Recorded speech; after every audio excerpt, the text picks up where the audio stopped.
রোশনাই বেনারসে ফিরে যায় আর তারপরে রাজেশ রোশনাইকে বিয়ে করার জন্য নতুন প্ল্যান করে আর আরণ্যক গিয়ে রোশনাইকে রাজেশের হাত থেকে বাঁচিয়ে নেয়।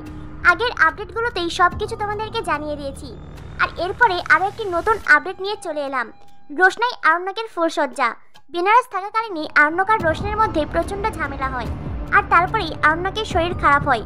পাশের ঘর থেকে রোশনাই খুব চিন্তিত হয়ে পড়ে। চিন্তিত রোশনাই আরণ্যকের খোঁজ নিতে আরণ্যকের ঘরে আসে। রোশনাই ঘরে এসে দেখতে পায় আরণ্যকের ধুমঝড়। এদিকে অসুস্থ আরণ্যক ঘুমের মধ্যে রোশনাইকে স্বপ্নে দেখে তাদের বিয়ে ফুলসজ্জা। রোশনাইকে নিয়ে এমন একটা রোমান্টিক স্বপ্ন দেখার মুহূর্তেই রোশনাই আরণ্যকের কাছে আসে। রোশনাই আরণ্যকের পাশে বসে আরণ্যকের কপালে হাত দিতেই দেখে জ্বরে গা ফেটে যাচ্ছে।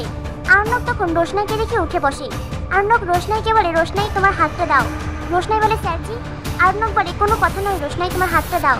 রোশনাই আরণ্যকের দিকে হাত বাড়িয়ে দিতেই আরণ্যক রোশনাইয়ের হাত ধরে বলে, রোশনাই তুমি আমাকে ছেড়ে কখনো যাবে না তো?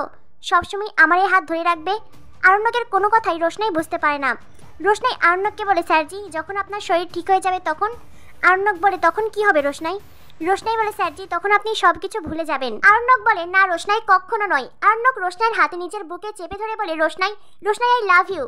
আরণ্যকের মুখে আই লাভ ইউ শব্দটা শোনার পরেই রোশনাই অবাক হয়ে যায়। আরণ্যক রোশনাইকে শক্ত করে জড়িয়ে ধরে। রোশনাই চেয়েও আরণ্যককে সরাতে পারে না, কারণ আরণ্যককে রোশনাই মনে মনে ভালোবাসে। তাই আজ যখন আরণ্যক রোশনাইকে ভালোবেসে জড়িয়ে ধরেছে, তাকে সরিয়ে দেওয়ার শক্তি রোশনাইয়ের নেই।